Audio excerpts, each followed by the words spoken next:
Terima kasih Bu Dr. Iva. Tahan dulu semangatnya. Saya yakin kawan-kawan semua sudah antusias untuk bertanya. Kemudian selanjutnya atas permohonan dari Pak Koresya tidak ada ceramah, langsung tanya jawab. Apa ada mungkin 10 menit, 5 menit? 10 menit. Jadi, monggo silakan Pak Koresya.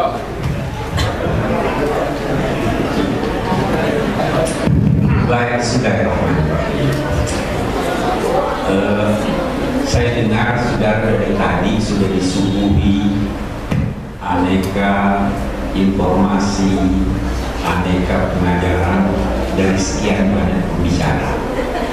Artinya sudah kenyang.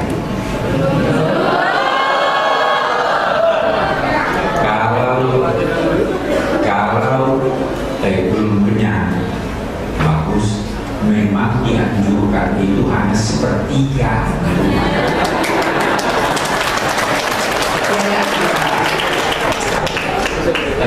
Tapi saya sebelum tanya jawab, saya hanya ingin menyampaikan satu kunci utama dari memahami. Satu, tidak ada lain. Kalau saudara bisa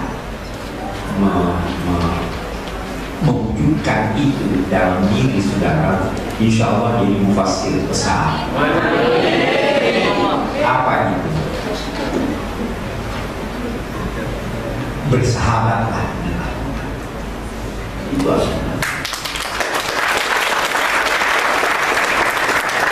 Saya waktu masih kecil, salah satu nasihat ayah saya yang ketika itu saya tidak tahu, itu saya ada tulis dalam buku Memulihkan Al-Quran.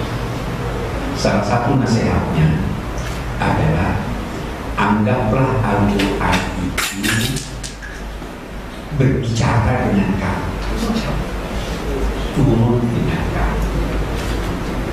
Jadi misalnya itu di pesantren-pesantren yang mempelajari Al-Quran itu dianjurkan kalau ada pertanyaan jawab.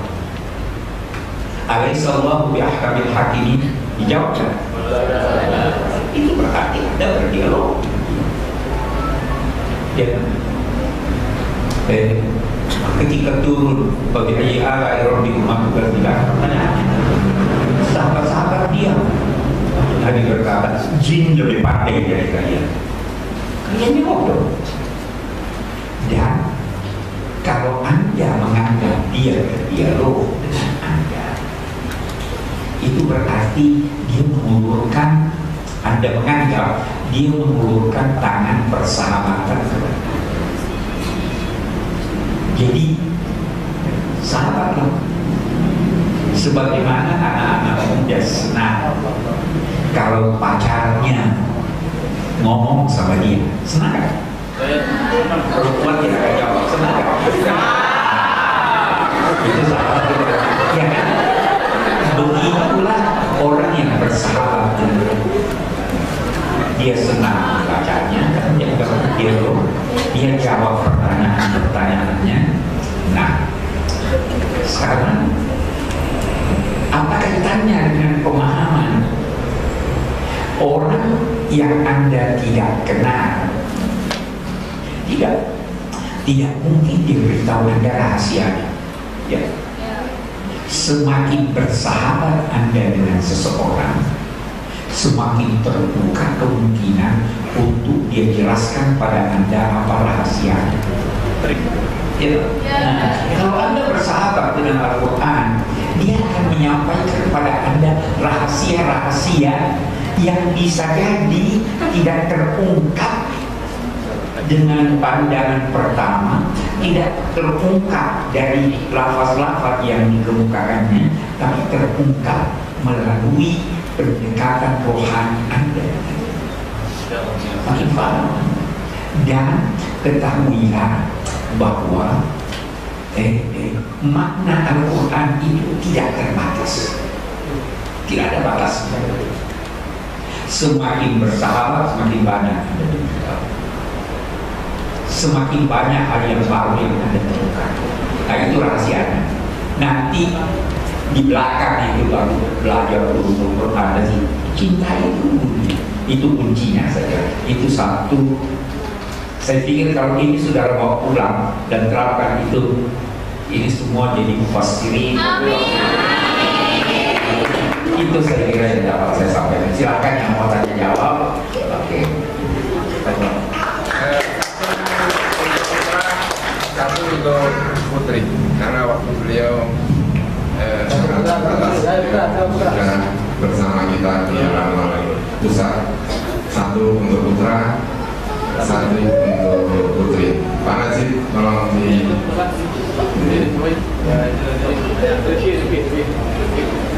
Putri siapa? yang Putra siapa? Pak Najib. Putri siapa?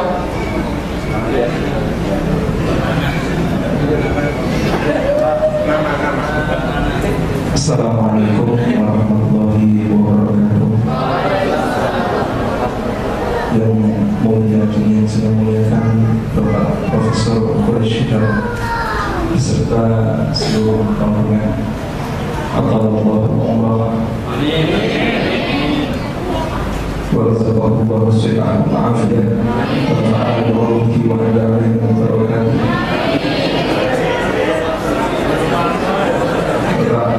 Hal yang saya tanyakan bukan dari hasil Bapak sekarang adalah seorang yang ulama yang terkemuka, seorang mufassir.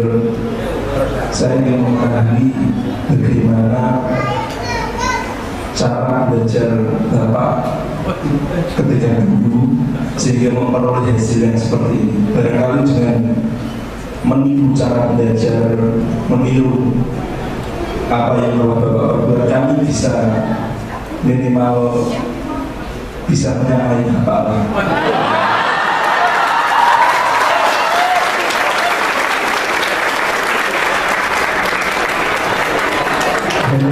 Kalau saya saya baru di sini karena sebelum di sini saya belajar di Pondok Pusat, kemudian saya pindah ke sini.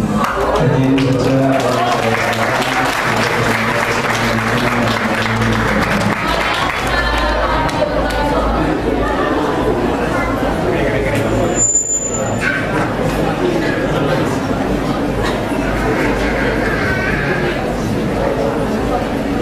Assalamualaikum warahmatullahi wabarakatuh. Yang ingin saya tanyakan di sini mungkin dari penjelasan Saudara Evanisa. Pada tahun 2010 Florida melakukan kampanye pembakaran Al-Quran. Tapi apa setelah kejadian 11 September dari bangsa Barat membutuhkan Al-Quran? Bukankah mereka sudah melakukan pembakaran lalu memberitakan tentang yang sedang tentang Al-Quran? Mungkin bisa dijelaskan alasannya. Ya, pertanyaan untuk Pak Kores ini dijawab nanti ya. Untuk Pak Kores mungkin siapa yang datang. Untuk tanya untuk Pak Kores, ya silakan. Langsung berikan. Langsung berikan.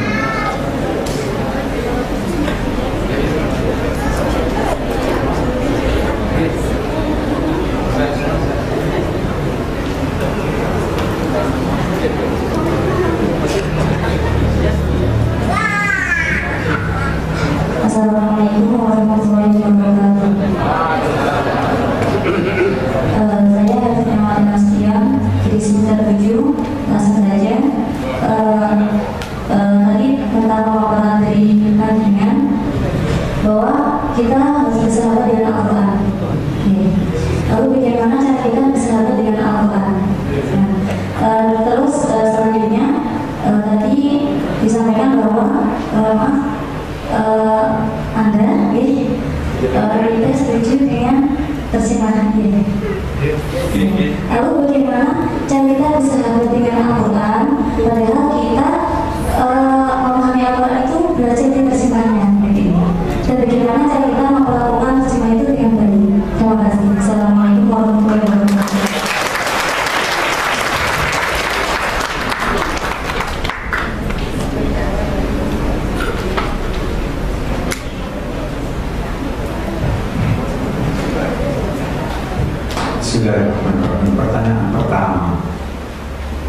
dikatakan oleh para pakar, kalau Anda ingin sama dengan seseorang, yakinlah bahwa Anda tidak mungkin sama. Jadi ini sudah salah sejak semula. Mestinya Anda berkata, saya ingin lebih baik.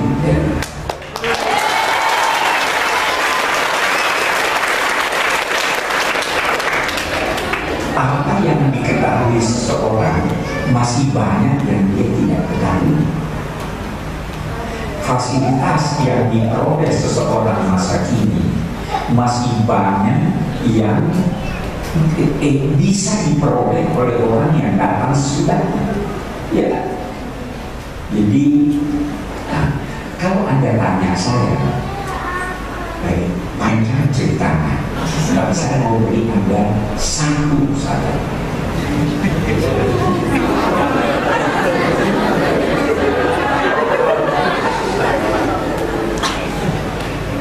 Tekun belajar.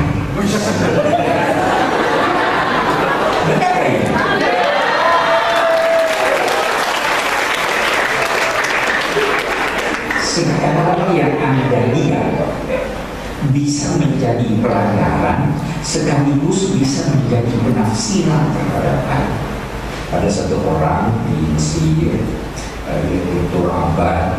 Dia itu berkata, sama orang-orang yang dipermudah, yang gambar orang yang dahinya tersulut sambil diangkat. Dia katakan, sewaktu saya baca itu surat Iqra, nasihatkan dengan saya baru tergambar bagaimana makna nasihatkan itu setelah melihat dan mempelajari sejarah. Jadi hal kecil itu disertai dengan penghormatan pada guru. Gunakan itu, Anda akan mendapat suatu kedudukan yang bisa menjadikan Anda lebih baik dari siapa yang Anda inginkan untuk menjadi seperti dia. Karena paling Anda cuma tahu sedikit tentang saya. Anda mau seperti saya. Jangan. Saya kira-kira tidak ada dosanya. Mau juga punya dosa seperti saya. Mau? Tidak kan? Saya banyak yang saya tidak tahu. Kira mau sebanyak apa yang saya tidak tahu. Harus lebih bagus sehingga dosanya lebih sedikit, ya toh, dan pengetahuannya lebih banyak ini.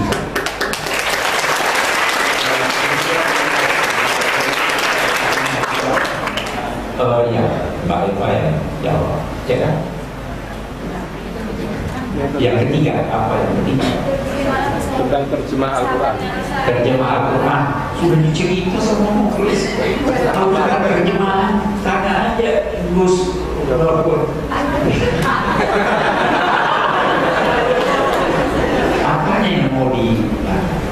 Apanya yang mau ditanya terjemah Al-Quran?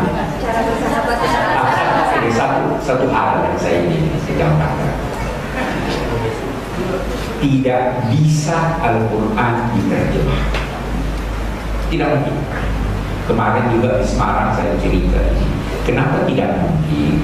Karena yang pertama, bahasa Arab itu, bahasa Al-Quran itu sangat kaya. Saya mau bertanya pada Anda, kalau saya berkata duduklah, bahasa Arabnya apa? Apa bedanya dengan pokok? Pokok beda. Kalau satu orang berdiri, Anda suruh duduk, Anda berkata pokok. Kalau satu orang berbaring, Anda suruh duduk, Anda berkata duduk. Ada bahasa Indonesia itu. Itu sebabnya Al-Quran dipilih. Ada 124 juta kosakata bahasa Arab. 124 juta.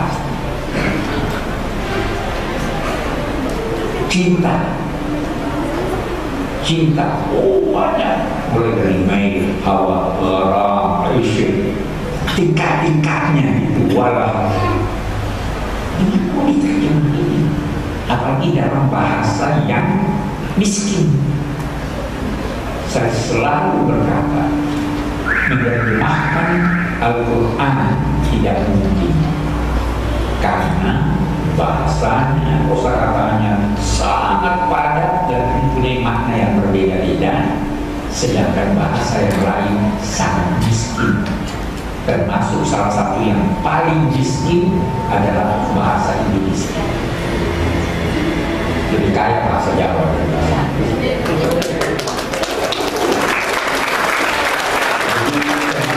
kalau saudara mau berkata menerjemahkan maknanya, menjelaskan seperti tafsir pun masih tidak bisa menggambarkan seluruh makna Al-Quran. Tafsir yang bisa kata-katanya itu banyak,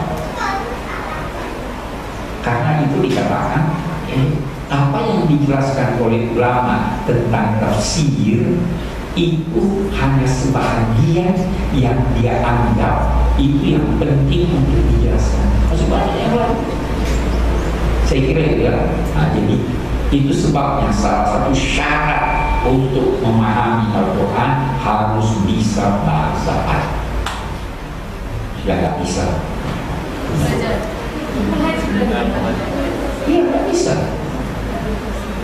Nah, dari situ juga ada perbedaan antara mufassir dan yang menjelaskan tafsir. Beda. Kalau Anda baca, seorang membaca katakanlah tafsir Buya Hamka, lalu dia jelaskan, dia mufassir atau bukan? Dia menjelaskan tafsir sesuai pemahaman Buya Hamka, ya kan?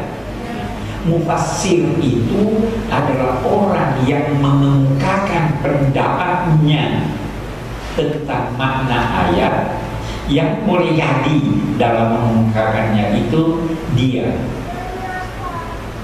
mengemukakan argumentasinya atau mengemukakan pendapat orang lain dengan menambah argumentasinya, atau mengemukakan pendapat orang lain dengan mengkritik pendapatnya. Anda bisa mengerti Al-Quran, tapi menurut pemahaman ini, menurut pemahaman ini bisa, tidak harus menafsirkan. Tapi kalau menafsir, tidak memberi tafsir dan tidak ngerti. Jelas. Saya kira itu ya. Jadi mau jadi mufassir, syarat utamanya, bukan banyak syarat-syaratnya, syarat utamanya mengerti, memahami bahasa Arab dengan baik dan benar, bukan cuma sepotong-sepotong. Tapi yang tidak paham bahasa Arab bisa memahami arti Al-Quran melalui penafsiran para penafsir. Oke, saya kira.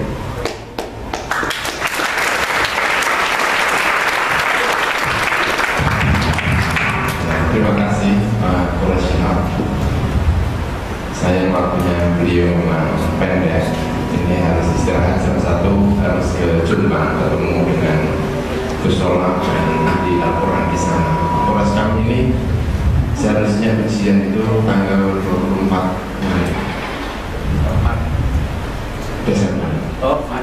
Begitu mendengar Pak Polres tersoral ke sini, semua sepakat kita undur 2 hari.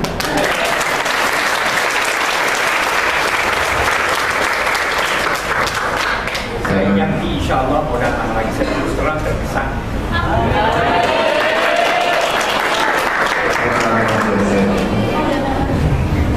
Insya Allah saya segera soal.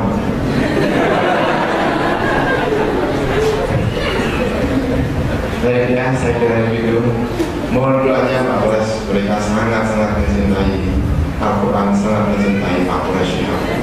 Habis ini saya kira mimpi kita seminggu full ketemu Pak Polres.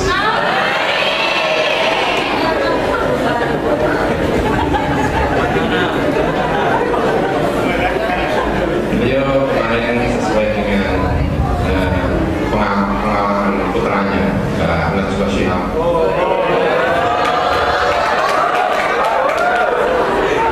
Setiap hari sudah sekitar mungkin entah 40 tahun, entah 50 tahun yang lalu, setiap habis subuh persis, bahkan mungkin sebelum subuh hingga jam 10, setiap hari tidak pernah putus-putus di depan komputer menulis tentang Al-Quran.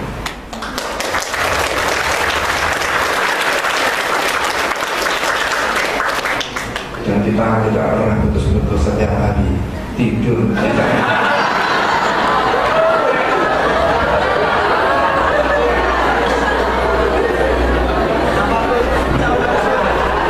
Siapa yang merasa mencintai Pak Polres, besok malam saya datang ke kamar-kamar, kalau masih tidur saya benar-benar.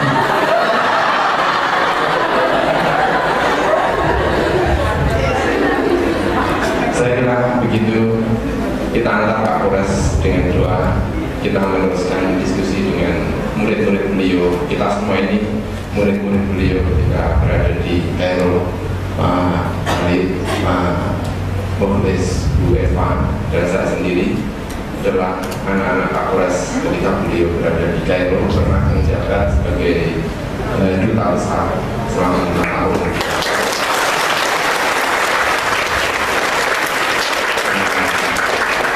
Kita membentuk tim diskusi namanya Kordian, dan kita semua adalah anggota Kordian didikan beliau.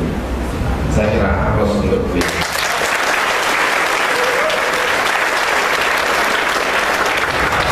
Saya kira begitu diteruskan Pak Ridwan, Pak Polres bisa istirahat di kediaman kami agar rumah pengasuhnya benar-benar berkah. Saya kira begitu. Sugeng istirahat.